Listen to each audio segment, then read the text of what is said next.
good working with the big guy to hold our rain off here. Um, First and foremost, on behalf of the entire board of directors, many of whom are here with us today, on behalf of all the residents of our communities that we represent, we want to extend our heartfelt and deepest sympathies to each and every one of you who have suffered a loss this past year. You know, it's always difficult experiencing such a loss, but in this case, where so many of you could not be by the side of your loved one, to be there, especially at the time God called them home, I know had to be extremely painful. I hope you do take solace in the fact that you have very special surrogates in your place, our amazing nurses and other caregivers who are there to care for your loved ones dealing with this virus. Their care, their compassion, their commitment to their patients, to your loved ones, was inspirational. To be by their side, to comfort them, to hold their hand, and to assure them they weren't alone. How do we thank them? We as a community are deeply indebted to all of them. You know, every time it seems like you turn the TV on or go online, everything is bad about the world. All the people are bad. I can tell you without hesitation that humanity is alive and well in our communities and certainly inside the walls of this hospital.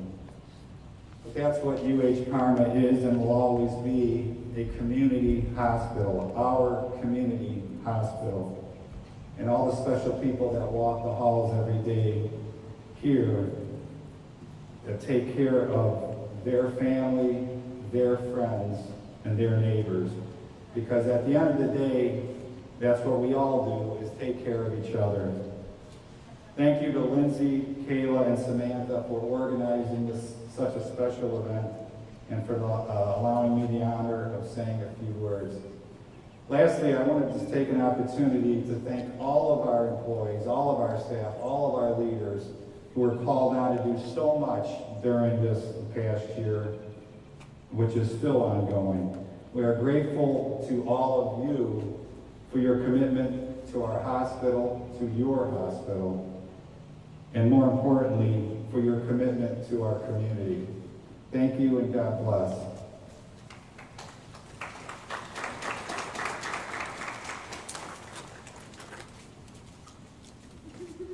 Thanks, Tim. Next, we're going to have Dr. Jim Hill. He's our Chief Medical Officer, our Chief Operating Officer, and one of the intensivists in the RICU in Hudson.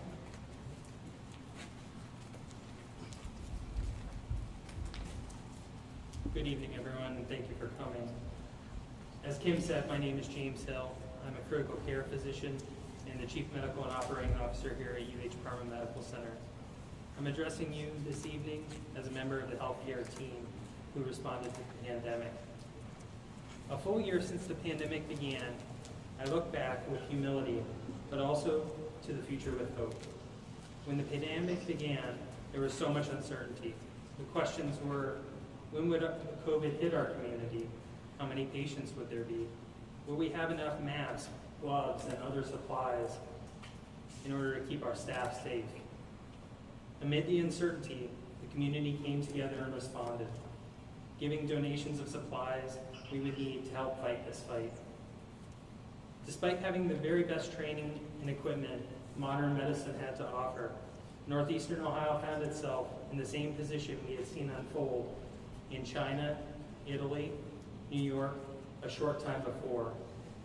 It was a pandemic on a scale not seen in 100 years since the Spanish flu.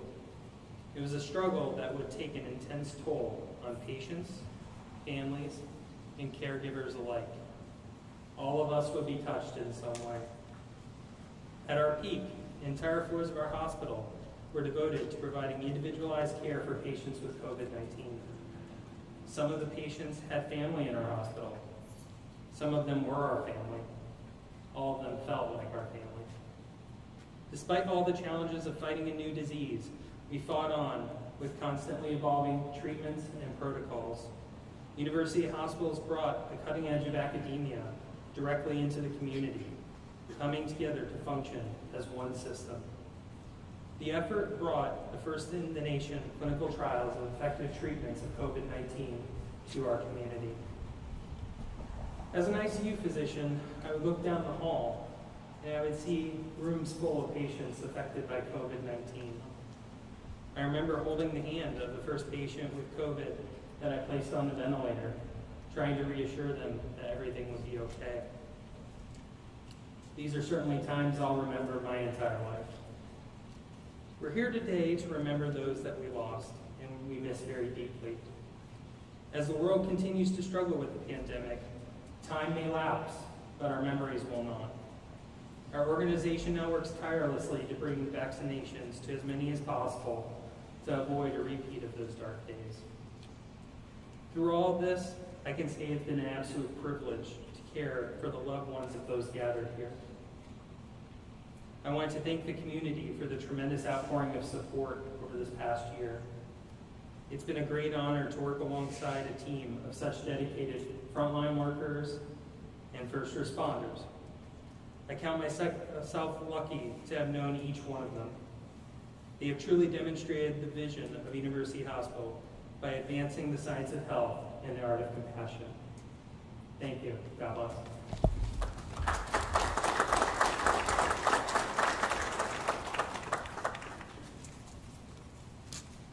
I get to announce myself. I'm just kidding. I'm Kim Monaco. I'm the Chief Nursing Officer, and I just had a couple brief thoughts that I wanted to say. And that we are here because we have directly experienced the pain of loss and indescribable spirit of sorrow that has fallen upon our collective family. The sheer thought of the family members that are suddenly gone in the absence of their family's presence, numbs our minds and overwhelms our hearts. For this, we at UH Parma are truly, truly sorry for your loss. However, we find hope and comfort in today's event that the family members of our dear patients are joined with the caregivers of the mothers, fathers, sisters, brothers, grandparents, aunts, uncles, and just plain people that we loved in the celebration of their lives in the form of life and fellowship. Thank you for allowing us to care for them and celebrate with this evening with you. Thank you.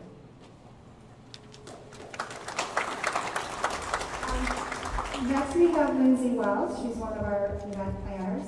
She's one of the RNs in the intensive care unit.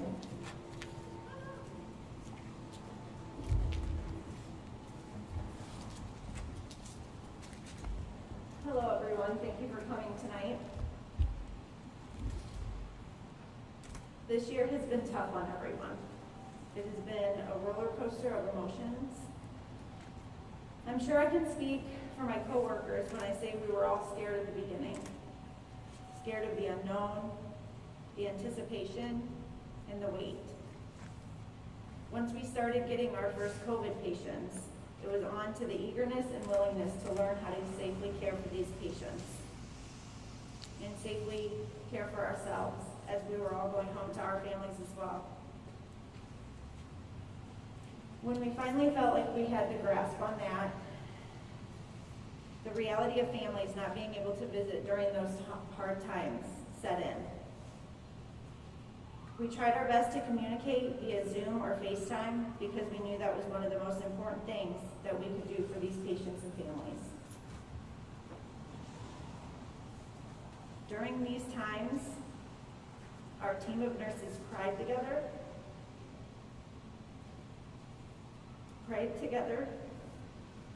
and were there for each other to talk through these hard circumstances.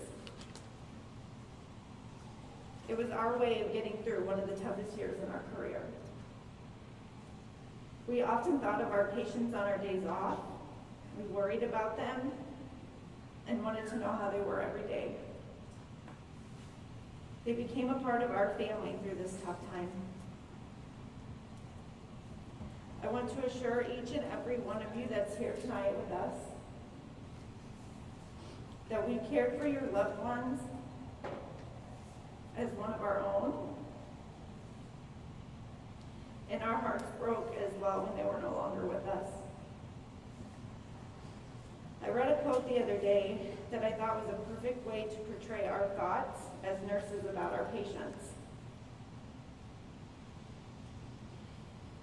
There are some who bring a light so great to this world that even after they're gone, the light remains. That light of your loved ones remains with us and will always have a special place in our hearts.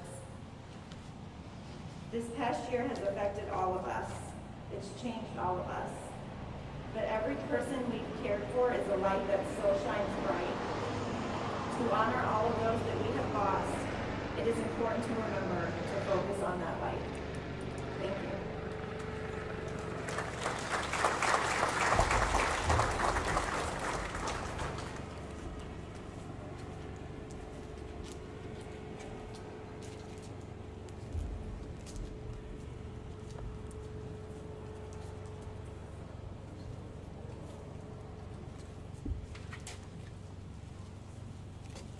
So just take a minute, the flyover is in honor of your family. So they're gonna probably come back again, so when they come back, the next speaker will just maybe pause when they come.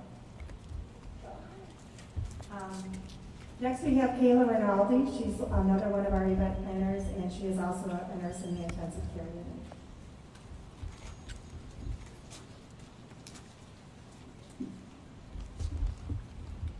This is a lot harder than I thought it would be. Whew. Good evening, everyone. I'm Kayla, staff nurse in ICU. It was my privilege to care for each of your family members and know that I think of them all every single day.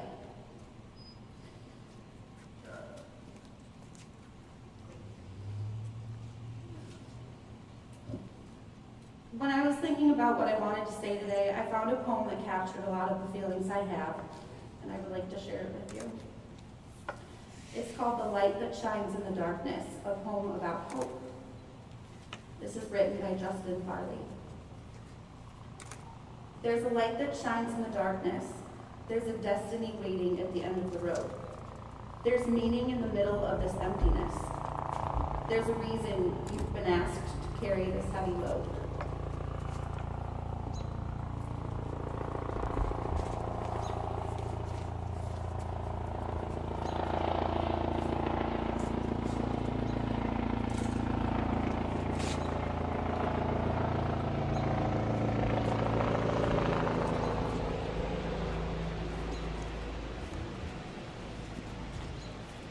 Lessons are taught when we reach out, farther than we thought we'd ever dare.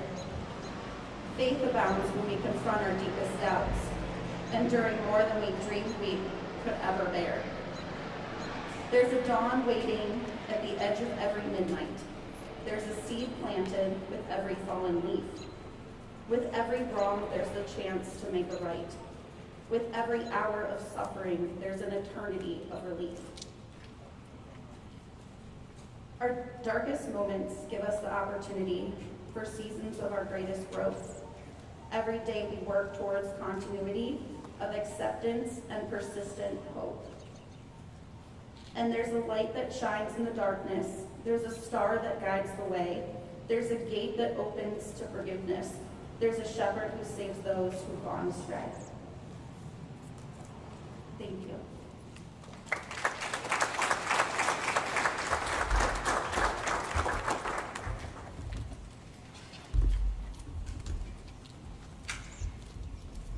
Thank you, Kayla. Next, we have a guest speaker. Her name is Karen Stranowski. She is a COVID survivor, and she also had lost a family member. And she's here to share her story.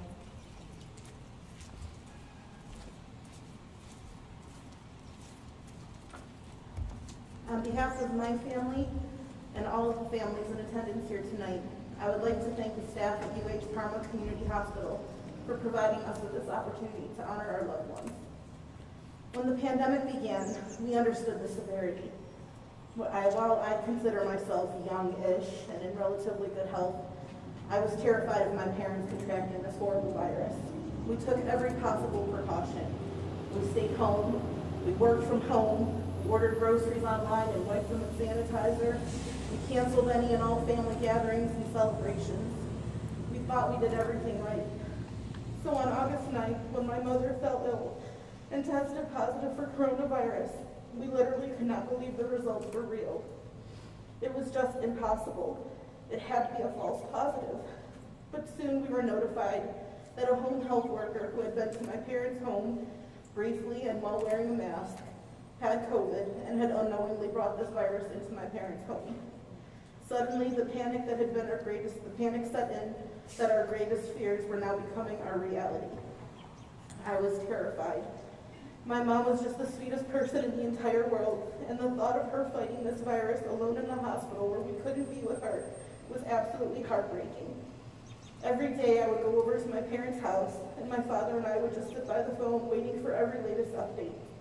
It was torture. We never knew if the news was going to be encouraging or devastating. For a while, she seemed stable, and we were hopeful she would be okay. But as many COVID patients do, she took a turn for the worse. And at 2:55 p.m. on August 23rd, we received the call that we had been dreading, that my mother had passed and went home to be with the Lord. It was the saddest day of my entire life, and I have not yet gotten to a day that hasn't been filled with tears. My mom was an amazing person, intelligent, loving, hilarious, and so thoughtful and generous. Truly the best person I have ever known. She was my best friend, and I still cannot wrap my mind around living in a world without her. In the week leading up to her death, I was overcome with worry. The thought of losing my mom had always been my greatest fear. I couldn't sleep, I couldn't eat, and eventually I couldn't breathe. You see, what I thought were just the physical manifestations of my anxiety were actually the onset of my own COVID symptoms. And within 12 hours of my mother's passing, I found myself in that very same ICU. Knowing how her story ended, I feared for my own life. Battling a deadly virus while simultaneously grieving the loss of my mom was unbearable. And just when I thought I couldn't handle anymore, I learned that my dad was now in the ER, also being admitted with coronavirus. To say I was distraught and terrified was an understatement, and I was also completely isolated. The only human interaction I had was with the doctors, nurses, and respiratory therapists, who I remember looked like aliens coming into my room, cloaked in protective gear that resembled hazmat suits with gas masks. And it was then that it really sunk in how much they were putting their own lives on the line in order to save ours. I know how heavy of emotion this experience has been for my family, and we're just one family. These doctors and nurses have lived this nightmare 100, 150, maybe more times. It takes a very special person to be willing to endure such an emotional toll day after day, week after week, month after month. And we are all so very fortunate to have such true heroes in our community. Not only was I immensely thankful for their medical interventions, but also for their emotional support as well. They were doing unimaginable work for countless hours at a time, and whenever they were able to have a few minutes to catch their own breath, you would think they would use the opportunity for a quick break. But instead, they spent those extra moments with patients like me to help console me and try to lift my spirits. Prior to my experience in the ICU, I really struggled with not being able to be with my mom while she was in the hospital. But after I personally witnessed how warm, caring, and compassionate everyone here was, I realized that not only were they a true source of comfort for me, but I know they were a comfort to all of our loved ones as well. I am devastated that my mom is gone, and I am sorry that you all have lost loved ones as well. All of the families here tonight will remain on my heart and in my prayers because I know the pain you have endured, and I truly wish for the peace and comfort that is needed by all of us. I would do anything to have my mom back, but thanks to the staff at Parma Hospital, my dad and I are still here.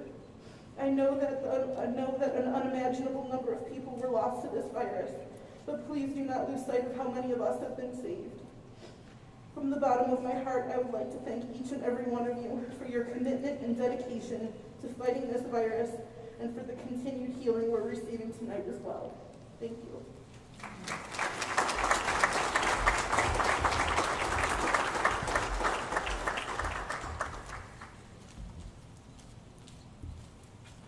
Thank you, Karen. I'm sure that was not easy. Next, we have Sam Rhodes. She is also one of our event planners and an ICU nurse.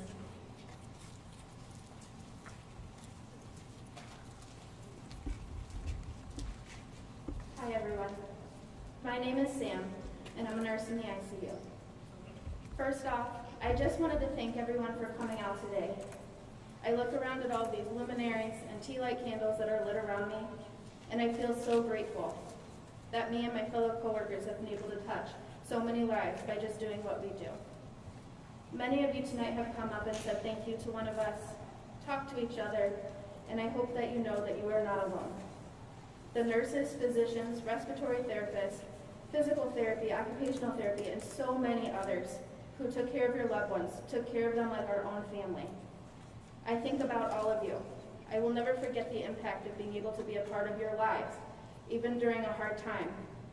My hope is that this service brings everyone comfort, a remembrance of their loved one, and to know that you are all so loved. Lean on each other, be each other's comfort, and may you all have peace. And to finish, I leave you with this quote: all the darkness in the world cannot extinguish the light of a single candle. Thank you.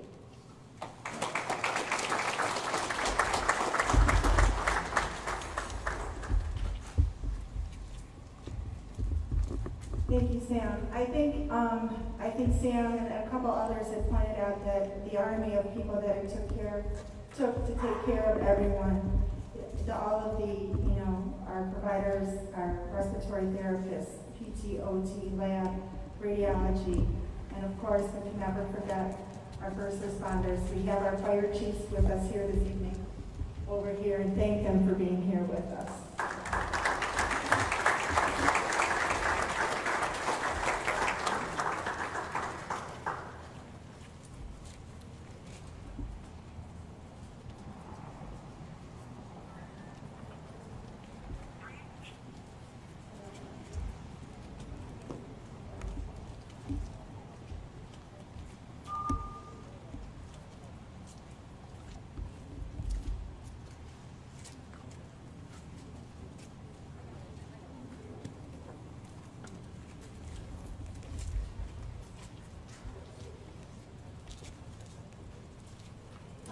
We're going to have Danny Rhodes. He is our music therapist. He brings light, life, and music to our patients. Thank you, Danny.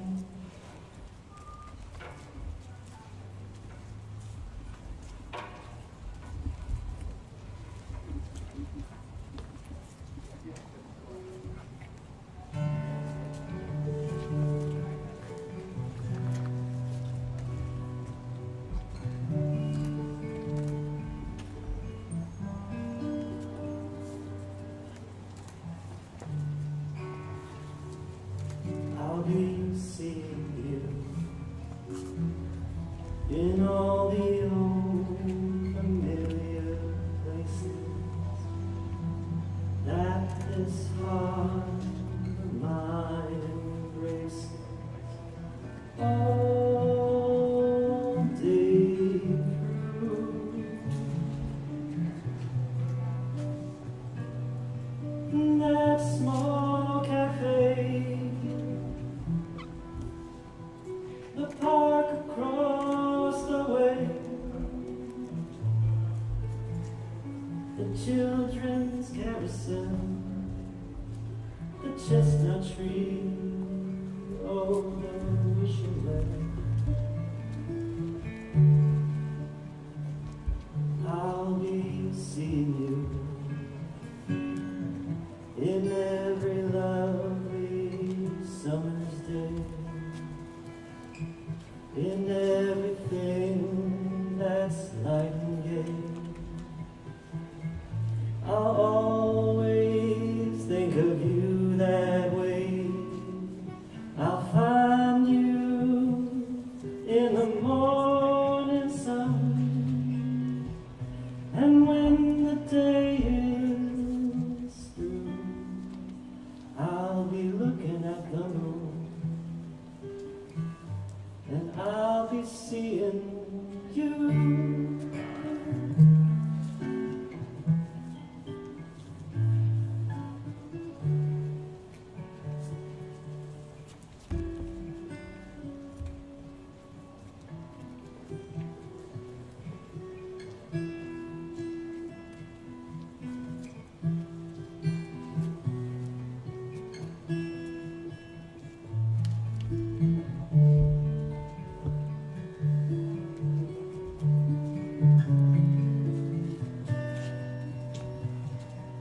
in that small cafe, the park across the way, the children's carousel, the chestnut tree, oh, the wishing well. I'll be seeing you in every lovely summer's day, in everything that's bright and gay. I'll always think of you that way. I'll find you in the morning sun, and when the day is through, I'll be looking at the moon, but I'll be seeing you.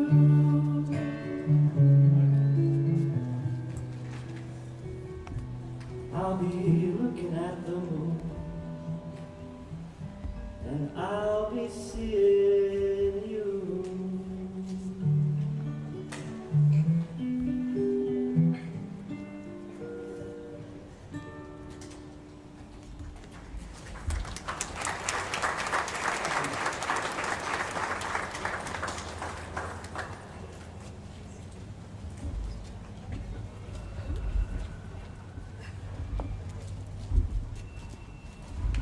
Well, I think Karen said it best. From the bottom of our hearts, we thank you all for being here and joining us this evening, and hope it brought some closure for you so that we are able to look for hope in the future and get everybody vaccinated, and we can get back to a little bit of a normal life. Thank you all so very much for coming.